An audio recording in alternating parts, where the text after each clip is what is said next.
বসন্তের রং যাকে বলে। তো আজকে এই যে লাগিয়ে তো এইভাবে এখানে র্যালির মাধ্যমে পুরো যাত্রাটা সম্পূর্ণ হয়েছিল। প্রভাত ফেরি সেটা আমাদের বাড়ি থেকে আমাদের এখানে জুবলি ক্লাব বলে একটা জায়গা আছে। প্রচুর প্রচুর লোক হয়েছিল এখানে, মানে বছরে এই একটা দিন সবাই মিলে, মানে প্রতিটা পাড়ার থেকে সমস্ত মানুষ এসে একসাথে হয়ে এই প্রোগ্রামটা প্রতি বছর সম্পূর্ণ হয়। মাঠে প্রচুর প্রচুর প্রোগ্রাম হয়, নাচ গান সংস্কৃতি নিয়ে এই প্রোগ্রামটা সম্পূর্ণ হয় বসন্তের এই আমেজে।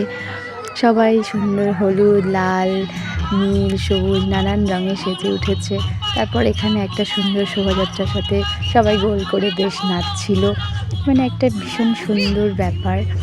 তো এইভাবেই আমি আমার এই বছরের 2026-এর হোলিটা মানে কাটিয়েছি। মানে সত্যি বলতে গেলে খুব ভাল লাগছিলো। এখানে দেখো রাধাকৃষ্ণ সেজে সুন্দর গাড়িতে গাড়িতে করে যাচ্ছিলো। সবটা ক্যাপচার করতে পারিনি, কিছুটা মানে করেছি। তো এই হচ্ছে সবাইকে এই হাতে করে ব্যান্ড দিচ্ছিলো আমাদের ক্লাব থেকে। তারপর এই যে বসন্তের রঙে নিজেকে